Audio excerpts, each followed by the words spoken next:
వీరు చింతపండు నవీన్ విషయం కాంగ్రెస్ పార్టీలో ఎంత ఇది జరిగిందో ఆయన నిన్న ప్రెస్ మీట్ పెట్టి ఏం మాట్లాడారో ఏంటో అన్ని చూసారు. ఆయన వల్ల నిజంగా మీ పార్టీకి నష్టం జరిగిందా మంచి జరిగిందా? నాకు మంచి జరిగేది ఏం లేదు. ఆయన పార్టీ నమ్మి ఆయన ఎమ్మెల్సీ చేసింది. ఆయనకు ఓట్లు వస్తాయి, ఆయన ప్రచారం చేస్తే బీసీలలో ఉద్యమకారుడు కాదు, లేకుంటే ఇంతకుముందు తెలంగాణ ఉద్యమకారుడు కాదు, లేకపోతే ఆయనకు ఇంతకుముందు బీసీల కోసం పోరాటం చేసినోడు కూడా కాదు, అందులో డౌటే లేదు.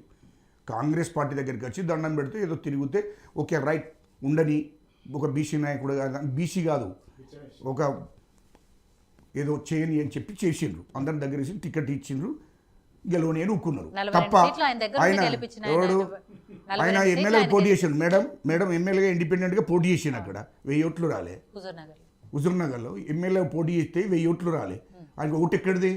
అంతకుముందు ఎమ్మెల్సీ పోటీ చేసిండు, గెలవలేదు. మళ్ళీ తర్వాత ఇండిపెండెంట్గా పోటీ చేసిండు, గెలవలేదు.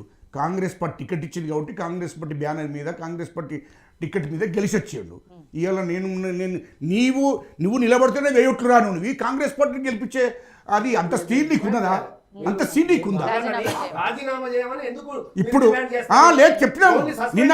నిన్న ప్రెస్ మీట్ పెట్టి కూడా అన్నాము. ఇప్పుడు నెక్స్ట్ అదే, నిన్న ప్రెస్ మీట్కి పెట్టి కూడా అదే చెప్పాము. నీకు నిజంగానే దమ్ముంటే ఎమ్మెల్సీగా రాజీనామా చెయ్యి, కాంగ్రెస్ పార్టీకి రాజీనామా చేసి నువ్వు ఇండిపెండెంట్గా పోటీ చేసుకో. ఇప్పటికి కూడా చెప్తున్నా, ఇదే వేదికగా చెప్తున్నా నేను. ఇవాళ మా పార్టీ నాయకత్వం కూడా చెప్తుంది, నిన్న కూడా చెప్పింది, ఇవాళ ప్రెస్ మీట్ కూడా చెప్పాము. నీకు దమ్ముంటే ఎమ్మెల్సీగా రాజీనామా చేసేయి, కాంగ్రెస్ పార్టీకి రాజీనామా చేయి. నువ్వు ఏ పార్టీకి అన్నావో లేకుంటే నువ్వు ఇండిపెండెంట్గా నిలబడతావా? దమ్ముంటే నిలబడి గెలిచిరా అని చెప్తున్నా. ఇప్పుడు కూడా నేను అయితే కాంగ్రెస్ పార్టీ నాయకునే చెప్తున్నాను. నేను తీర్మానం మల్లన్న సమర్థించే ప్రశ్నే లేదు, కానీ తీర్మానం మల్లన్న గత ఎమ్మెల్సీ ఎలక్షన్లో సెకండ్ ప్లేస్లో ఉంటాడు. ఆయన దగ్గరికి వచ్చింది, గెలవలేదు అన్నారు. అప్పుడు ఇంకా ఎప్పటికిప్పుడు చెప్పాలి. అప్పుడు సెకండ్ ప్లేస్కి వచ్చిండు. కాంగ్రెస్ ఎక్కడ మాజీ ఎమ్మెల్సీ నాయక్ ఆయన ఉండే, ఆయన 5th ప్లేస్లో పడిపోయాడు. కాంగ్రెస్ బలము తీర్మానం మల్లన్నదే మెయిన్ బలం. కాంగ్రెస్ పరిస్థితి ఎక్కడ తీర్మానం బలము?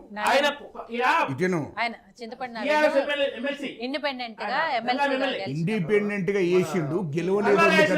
ఇలా నరేందర్ రెడ్డి 5000 తేడా, నరేందర్ రెడ్డి ఎందుకు గెలవలేదు అంటే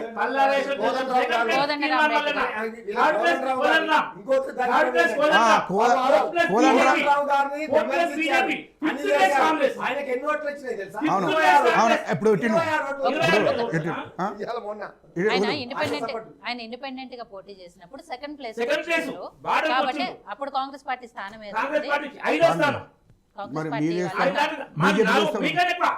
బీజేపీ చెప్పండి. మీరు అది నిర్ణయించుకుంటారు, ప్రజలు నిర్ణయించుకుంటారు. ప్రజలు నిర్ణయించి ఓట్లేసారు. నేను గెలవలేదు అంటున్నా. అంతకుముందు పోటీ చేశాడు, గెలవలే. ఎమ్మెల్యేగా పోటీ చేశాడు, గెలవలే. ఎమ్మెల్సీగా పోటీ చేశాడు, గెలవలేదు. నీ స్థానం ఏంటిది అనేది గుర్తుపెట్టుకో. ఇప్పుడు నువ్వు గెలుస్తావని నమ్మకం ఉంది కదా, వీళ్ళు బీజేపీలు మన సపోర్ట్ చేస్తారు. ఓకే, నువ్వు గెలుస్తానని నమ్మకం ఉంది కదా, రాజీనామా చెయ్యి. రాజీనామా చేయి భయ్. నువ్వు గెలుస్తానని నమ్మకం ఉంది కదా, నీకు గెలుస్తానని నమ్మకం ఉన్నప్పుడు రేపు అర్జెంటుగా ఎమ్మెల్సీకి రాజీనామా చేసి కాంగ్రెస్ పార్టీకి రాజీనామా చేసి బయటకు వెళ్ళిపో. ఇంకేంది, నీకు నమ్మకం ఉంది కదా. మీరు కూడా అంటున్నారు ఓకే రైట్, గెలుస్తానంటే గెలిపో.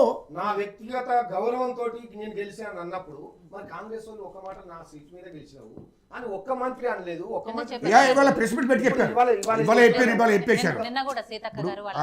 నిన్న సీతక్క ప్రెస్ మీట్ పెట్టి చెప్పింది, ఇవాళ కూడా చెప్పాము, మేము కూడా చెప్పాము. నువ్వు దమ్ముంటే నీకు ఎమ్మెల్సీకి రాజీనామా చేయి, నీ మీద నీకు నమ్మకం ఉంటే ఎమ్మెల్సీకి రాజీనామా చేయి.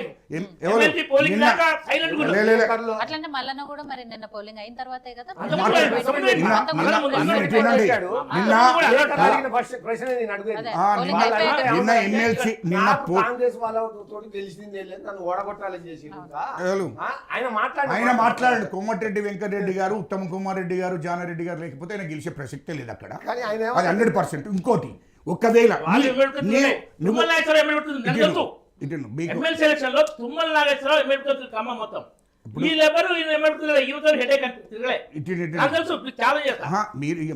ప్రతి పార్టీకి మీరే ఉంచుకున్నారు.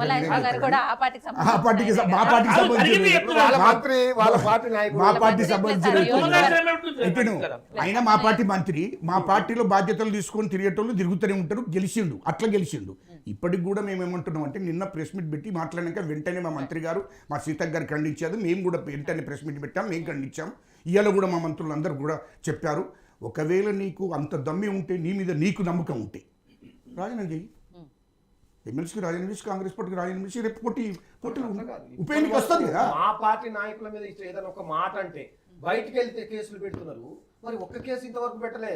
ఒక్క కేసు పెట్టి మరి మీ పార్టీ నాయకుడు కాకుంటే ఎందుకు కేసు పెట్టలేదు? బీఆర్ఎస్ పార్టీ వాళ్ళు ఒక మాట మాట్లాడితే కేసు పెట్టారు, ఒక మాట మాట్లాడినా పోతే కేసు పెట్టారు. కాంగ్రెస్ పార్టీ కేసు పెట్టడం అంటే ఇప్పుడు అనా మీకు కూడా తెలుసు కేసు ఎంత బూతు మాట మాట్లాడాడు. డైరెక్ట్ లైవ్ లో మాట్లాడి అది చింపేసి అది చేస్తే ఎందుకు కేసు పెట్టలేదు అంటే అర్థమైంది. పార్టీ ఏదో ఇంటర్నల్ ఏముండదు, పార్టీలో రాజీనామా తీసుకోవాలండి. ఇప్పుడు అట్లా అంటే బీజేపీ నుంచి బీజేపీలో ఉన్నటువంటి వాడు బయటకు పోతే పిఆర్ఎస్ లో తిట్టినటువంటి వాడిని కేసు పెట్టారా? ఇటు నాటకం ఏం లేదు, నాటకం ఏం లేదు, నాటకం ఇక్కడ నాటకాలు నాటకాలు పశుపతి గారు మీరు చెప్పండి, ఏమైనా డ్రామా నడుస్తుందా కాంగ్రెస్ పార్టీలో మళ్ళీ? ఇటు ఎప్పుడు నడుస్తూనే కాంగ్రెస్ పార్టీలో ఒకసారి కాంగ్రెస్ పార్టీ నిర్ణయం తీసుకున్నాక సస్పెండ్ అంటే సస్పెండ్, అది వాళ్ళ పార్టీలకు వాళ్ళకు ఆలోచన ఉన్నది కావచ్చు. వాళ్ళ కాంగ్రెస్ పార్టీలో సస్పెండ్ చేసినాక అది ఎవడు కూడా ఏం ఎప్పటిదాకా సస్పెండ్ చేయాలో అప్పటిదాకా సస్పెండ్ చేస్తారు. మేము అందుకోసం సస్పెండ్ చేసిన పార్టీ వెంటనే క్రమశిక్షణ కమిటీ ఉంటుంది, దానికి ఆల్రెడీ చర్య తీసుకున్నారు, సస్పెండ్ చేశారు.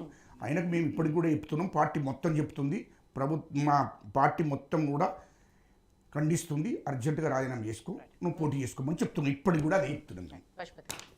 కాంగ్రెస్ పార్టీలో నిజంగా అలాంటి డ్రామాలు ఏమైనా నడుస్తున్నాయి అంటే మళ్ళీ బయటకు పంపించి బీసీ నినాదంతో ఇంకో పార్టీ బీసీ నినాదం లేదు, బీసీ